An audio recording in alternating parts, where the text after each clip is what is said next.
Yo, guys, what is going on, boys and girls, gooners and goonerettes, and whatever it is that you want me to call you? But team sheet is out now, which is over here, and the team sheet now shows exact same team that played away at St Mary's to Southampton. And what we can take from that is, as I said, it's hard to be critical of the team's performance considering the fatigue that is set in. And I know some of the players like Jesus were making comments like, look, we can play 60, 70 games. Whatever, man. We know from the statistics that have been put out, the team is running less, shooting less, making less dribbles in the second half. All the numbers point towards some kind of fatigue.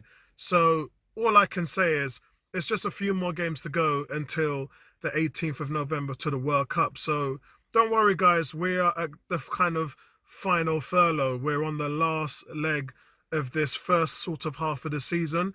And all I can really take from this is it was a shame that PSV beat us in midweek. I know some people are saying it was all about Arsenal. It was all about Arsenal. And actually, that was like our third away game in the last four games. And PSV are a very good team. Yeah. And we weren't being clinical enough. So, yes, it was our fault for not being clinical. I made the comment about Odegaard could have had 3 or 4 assists. But then PSV had like 3 disallowed goals. So when you look at it, we got outplayed. And that's all there is to it. They were the better team. All credit to PSV, and we move on. As for Arsenal now, they're back home in a fortress, which is the Emirates. An absolutely fantastic result this season so far for the team, being in front of the home fans, finally having the 12th man. And the only thing that I can say in terms of criticism would be that the team itself has not kept a clean sheet. And it's been a long time as well that we haven't been able to hold a team down without scoring at the Emirates. So I welcome that today. It's bottom of the league team against top of the league team. And I know Man City won yesterday and they're a point ahead now. But a win today should just be business as usual for Arsenal. It'll put them back at the table by 2 points. A lot of teams got lucky this weekend, Spurs, and some teams were unlucky this weekend, Chelsea. And I have been saying for a while that this team is very volatile if you're not putting their performances up. Luckily, Arsenal were able to come out of Leeds with a win and Southampton with a point. That's 2 games where I just didn't. I thought we would struggle in, and we've come out of there with 4 points out of a possible six. So that is what you need in terms of being able to make a run at the top of the table, and we're doing that. So a win today, everybody's happy. It wouldn't be nice to see the strikers get some goals up on the board today, and I know this is now 5 games for Jesus. So today is really Jesus's day. It's his day today. Yeah. Team sheet, as I said, is the same as Southampton. The only thing there is Tomiyasu now is his third game now, so he is the preferred de facto player to Tierney, and that's a little bit shocking.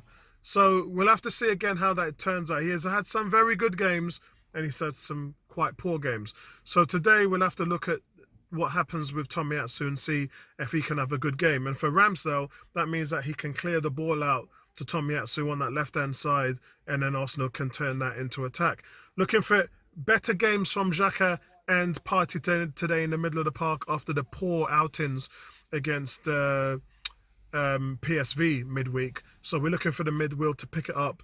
I'm not worried about Odegaard. Like I said, some of you lot are complaining, and all the guy's doing is creating chances. He's doing what he's supposed to be doing. So if that's not enough for some of you guys, fit to the power. But for me, he's doing his job. So captain's got to come out today and put in another captain's performance. So I'm going to stay with the 3-0 win today with Arsenal and see how that works out. So, guys, I'll speak to you guys at halftime. I'm going to go see if I can do some shopping now in the Armoury, and I'll catch up with you guys soon. Peace out.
Yeah, so guys, as you saw, there is some new gear in the Armoury.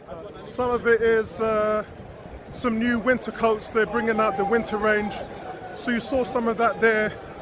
Also a new line from the LGBT community. And there's quite a few new tops, new bottoms that you can see in there. So I hope you guys enjoyed some of that, and I'll catch you at halftime.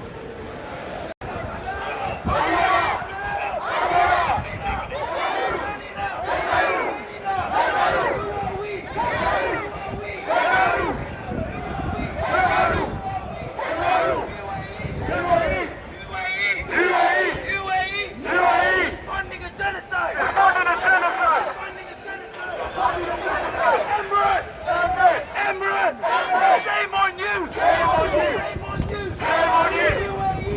UAE! UAE! Shame on you! Shame on you! Shame on you! Shame on you! Emirates! Emirates! Emirates! Shame on you! Shame on you! Shame on you! Shame on you! UAE! UAE! UAE! UAE! Stop bombing Tigray! Stop bombing Tigray! Stop bombing Tigray! UAE! UAE!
Hey guys, it's 1-0 to Arsenal, and the first half is reminiscent of Southampton all over again. Teams do go through these patches, but it seems like we're not changing anything.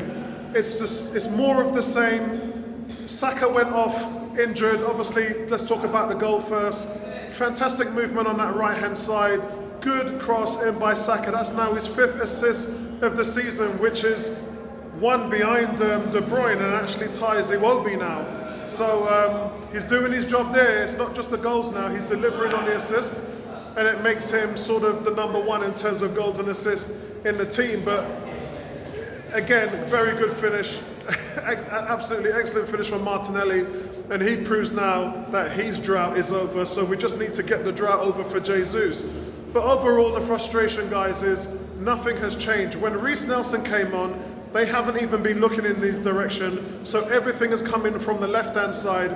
We've become one-dimensional. Forrest are overloading that side as well. So it's just making it more difficult for us because we're not spreading the ball around. So we're at fault for our own issues at the moment. But it's just been frustrating because it just seems it's the same thing over again. Teams know now that they can sit deep on us, and then they'll just jump out on us, try and take their chances, because we tire greatly towards the end of the game. Second half, I would like to see us come out with a little bit more energy. The crowd has been not as loud as they have been normally this season, and I'm sure that they will be in the second half, adding that extra 12-man dimension to give the players more energy, because we've lacked that away from home. If the crowd get into it now, I'm sure that that will infuse the players in the second half, and maybe we might be able to find a little bit more energy. But we can't do what we did last week and the week before that. We can't have the energy levels dropping to the point where Forest now, who are just looking more inventive, they're getting more open spaces, and their guys at the front seem to have a little bit more pace than our centre-backs. So you can see instances where Forest will start to hurt Arsenal a little bit, but we're just not killing off games. Again, it happened last week, the week before that. We're at home now, so we're not away, so we haven't got any excuses. So let's see what happens. I'll talk to you guys at full time.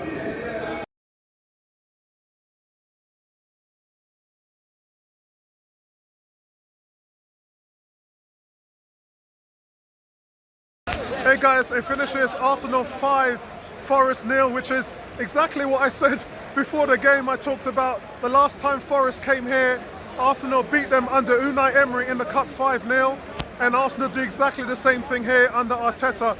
It was a game that looked like it was going exactly like Southampton last week. We've been crying out for Reiss Nelson to get some minutes.